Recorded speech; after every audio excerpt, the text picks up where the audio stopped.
This is the book we're going to talk about right now.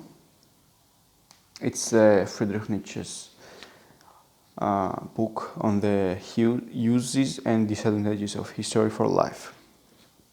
It's a very interesting book to read. I absolutely suggest you to read this book.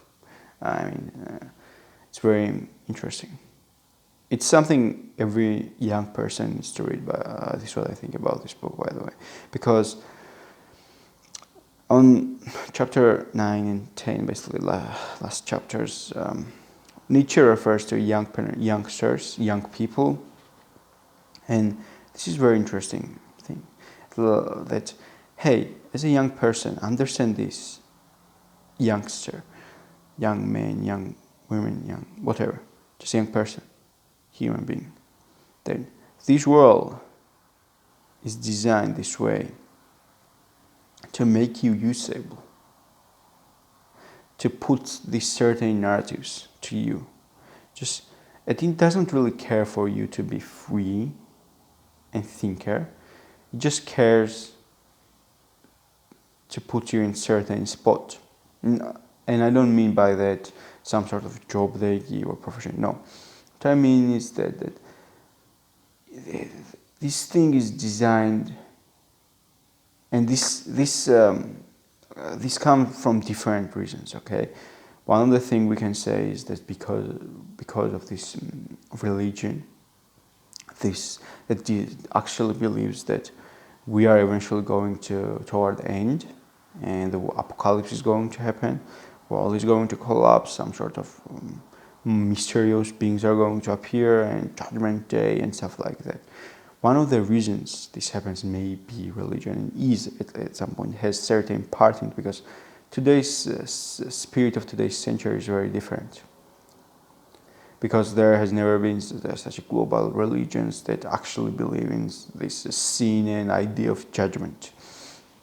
Abrahamic religions, of course. So you have to understand that these things have many reasons, and it's not really anybody's fault. Okay, you cannot really point your finger to a certain thing. This is just the way it is. And one of the interesting notes he says in the book is, like, from totally Christian perspective, from a Christianic understanding, the inventor and the creator of modern world is Satan. This is what Christianity actually believes in, because Christianity really despises everything in this world, because for Christianity and for that religion, everything comes after this life ends, after the judgment day comes, after they join their God or gods or whatever. It's very complicated, right? Because you have this God and you have also this 9 order of angels in the Bible, right? And these cherubims, seraphims, and yeah. But funny thing is, well, by the way, I remember that. As you know, I read Bible at least 10 times, so I know a lot of small things which most people have no idea. Actually, there is 9 order of angels, if I remember it correctly, 9 levels basically. It's like 9 levels, and the lowest level is an angel. After that comes archangel, and there are a bunch of complicated names which I've learned in Georgian language, and it's very hard for me to translate it. But you get the point, right? And the one the highest is the seraphims, which are closest to their God, right? This is how it's taught in religion, but most people, of course, have no idea, and most religious followers, because they simply don't know their own religion. Okay. Now, never believe some sort of historical explanation if it's not written by a very rare mind. Okay, this is one of the advice he gives us, which is interesting.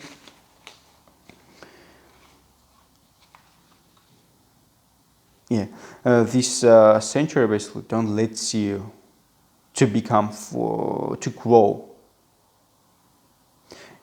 This way he explains it. Again, I'm translating it from Georgian to English right now. It tries to don't let you to grow, and by not letting you grow, become your ruler. because if it lets you to grow, it won't be able to become your ruler. Okay, so it tries to don't let you to grow. Understand this.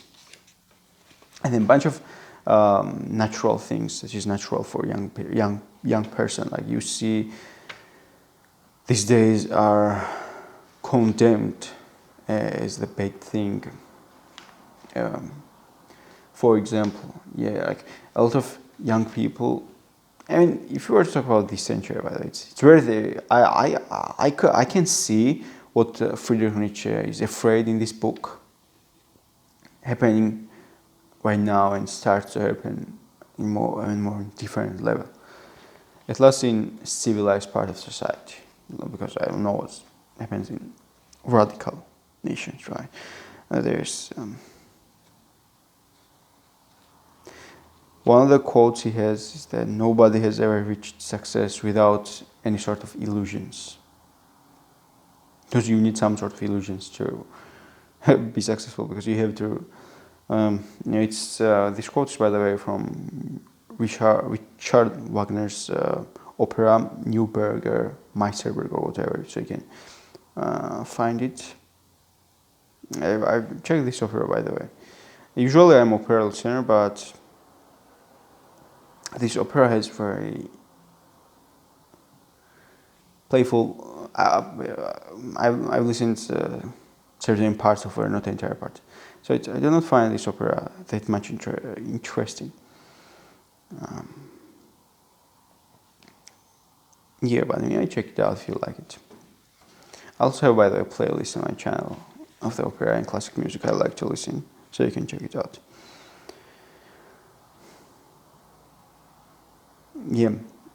Basically, there is this idea of basically it's a very stupid idea. It's a joke that in human society today there is this narrative of as if everything should have happened the way it happened,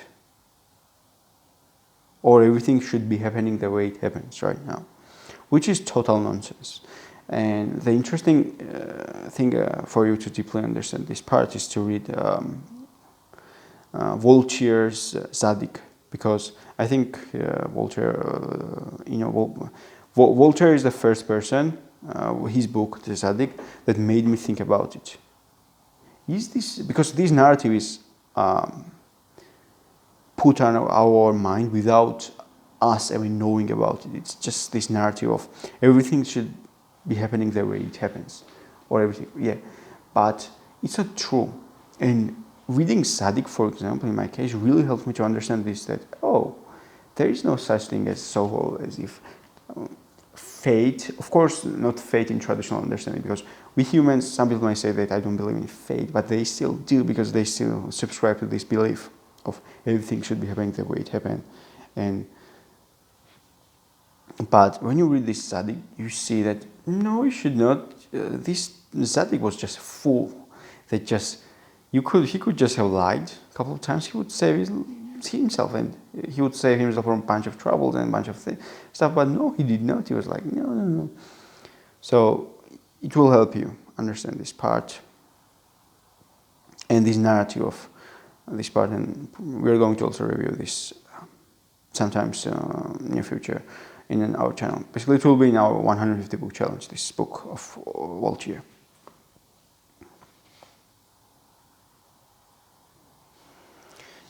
And this is one of the things, by the way, I want to touch right now, that the great success, basically the greatness should not be dependent on the riches or success. Or no, better translation would be the great should not be dependent on success. And what it means is that, some person may be great, but we just don't know about it, like problem of silence evidence, right? Maybe there were people even more greater thinkers than some sort of these ancient people we like to quote in our modern life as to show how smart we are, or how awesome we are, right? You're like, oh yeah, Plato said this, or something like, just like Just like religious followers are like, yeah, this is written in my holy book, that's why, yeah. No. By the way, Nietzsche despises this fact. Like, come on, stop showing off what you are not. It's very obvious. Everybody can see when you try to fake your intellectualism as if you are intellectual when you are not. Because by faking it, you will never actually learn anything. They just be open about it. Right? And these people like, yeah, Plato said this, and man. So, just because somebody is not known today, I mean, there may be great Stoics we have never heard about. Because, I mean, true Stoicism actually is not about writing books, right? Just by, like, we have books of Seneca or Enchiridion, Epictetus, or Marcus Aurelius, right? Their true Stoics would never actually write books. They'll be like, wow, what's the point of writing a book? The natural order of life, it's like, yeah. So true Stoics would not write books, right? So we don't know anything about them. And also there are a lot of people, for example, the Don Quixote, right? Everybody knows Don Quixote. Everybody at last heard about it. And some even read that book. The author of that book died broke and poor. He was not successful. Successful in this natural sense, like successful. No, he was not. He was not. Nope. He was not. And what you notice is that, he was not successful that he became. Now he's very famous after he passed away. But he passed away very broke and poor. Yeah, so it's may not tell you a lot of things, but it's something to have in your mind. And I don't know why I'm doing this part sometimes when I'm making these videos. It's a very weird thing, like this part.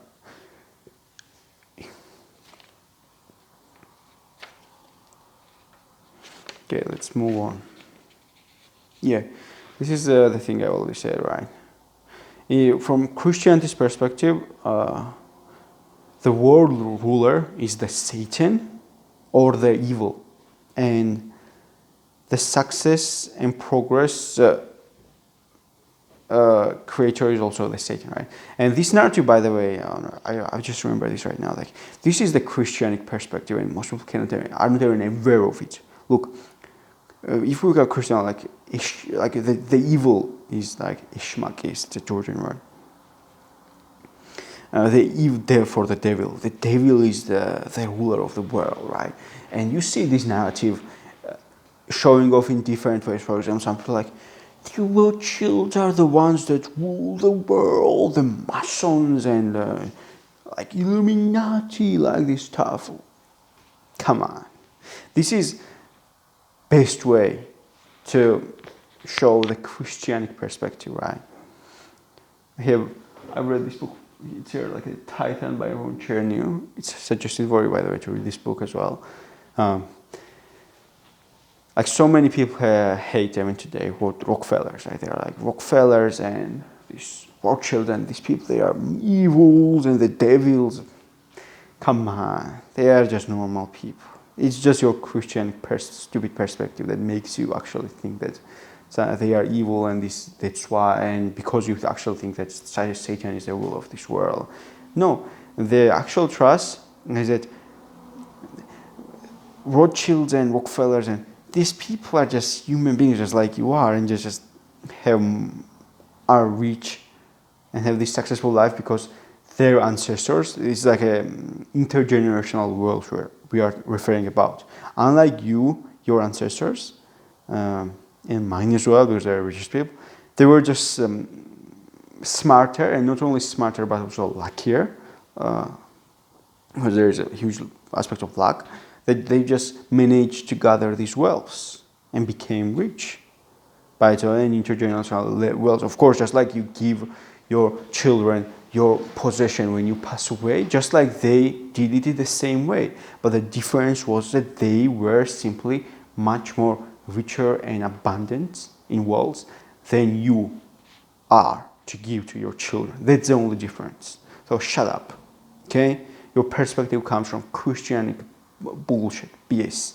This is utter stupidity. Voila. For most people right now, it's like, and I hope most people won't start to drop down this bullshit commentary that, no, you are wrong there. Nope, I'm not. Because it has in Christianic perspective that all these evil people, or because they rule the world. You know what is the true thing? Because, and this narrative also comes from like when humans start to see this unfairness of life.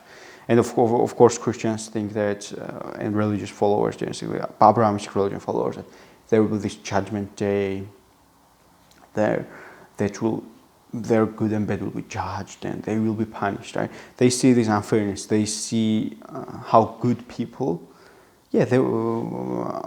good people face misfortune, face something very bad, something traumatic experiences, how good people go through this thing, how good people are bullied. We can say that you totally use this word. Totally unfairly. And it's how there's unfairness in the world, and they are like, yes, these things happen because of the Satan rules the world, and that's why. But don't worry, this judgment day will come and our Lord will save us. No. The trust is this, that you are a fool for actually falling for that thing. Just like I did at some point of my life.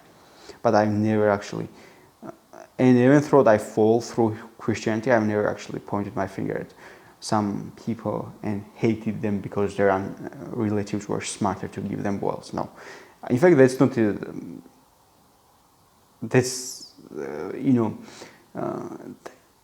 that thing comes from greed and simple fact of envy from most human beings, that they are just envious of that people because of they have this possession and part. But that has nothing to do with it. Okay, you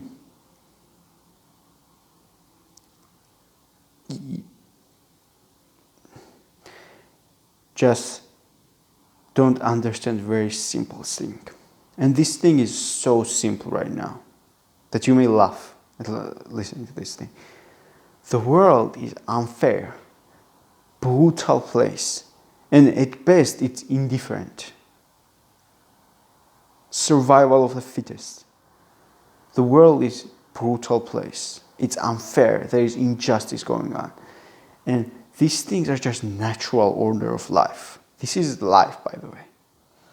This is the way, or this is the world, this is the life. The world is not some sort of fairy tale, some sort of beautiful world just like some stupid people believe or want to be, right? It's not, it will never be, it has never been that way, it will never be that way. We can safely say that thing. And if you look at the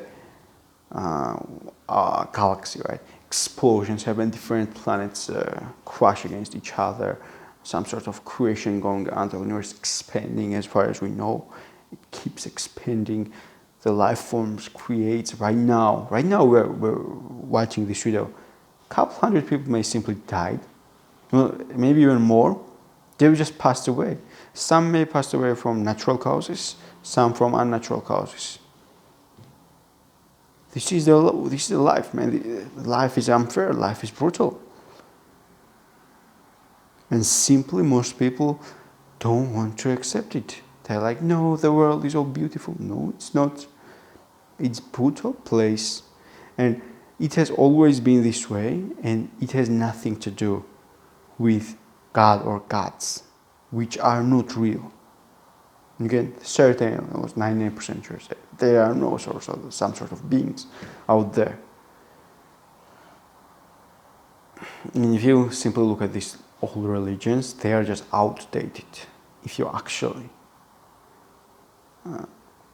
want to pay attention to them, don't steal somebody else's cow.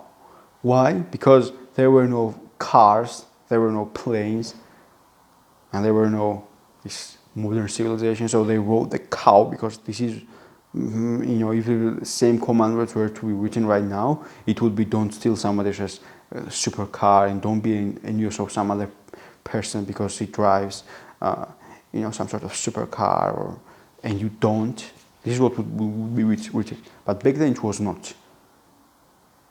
A-level. So they wrote what was. Don't kill. It's still relevant today because human beings still like to kill each other for different reasons. Every single nation that has prosperity today, that has peace today, so-called peace, which most of them don't appreciate at all, stands on, there is this picture of dead soldiers and these two couples standing next to each other with hand, right? Every single prosperous nation stands on flesh and blood of that people that fought and sacrificed insane amount of things. Basically sacrificed everything for their peace, which they don't appreciate right now, and brainwash themselves with that stupidity. It's being ungrateful toward the people that fought to this. And yeah, that's it.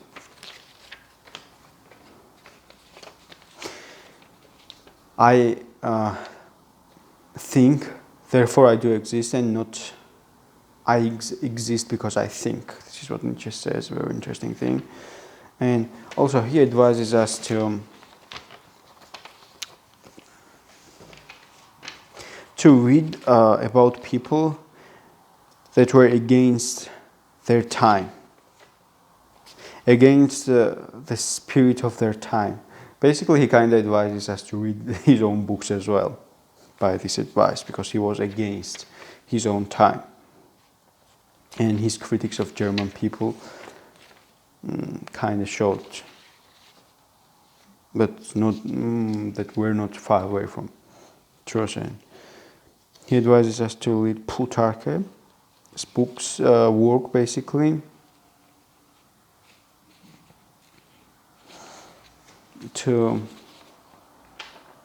and also pay attention to people that read about their history, people that were fighting against their spirit of their times, or study from them, learn from them. Nietzsche was also one of the great examples that fought against spirit of his own time.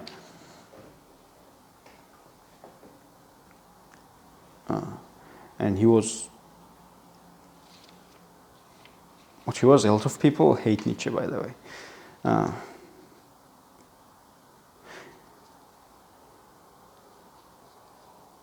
Yes, fill your soul with Plutarch's work. And yes, basically this is what it is. Read people that were against on the advice, and also Plutarch's work. You can also check it out. The opera he refers to, this book, you can find it for free, total for free. It's also uploaded.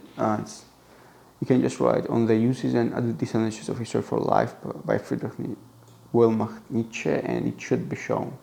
The first book should be a PDF free version of it. It's just uploaded in Google. You can find it. Also, and yeah, this is kind of for ending thought. I want to say that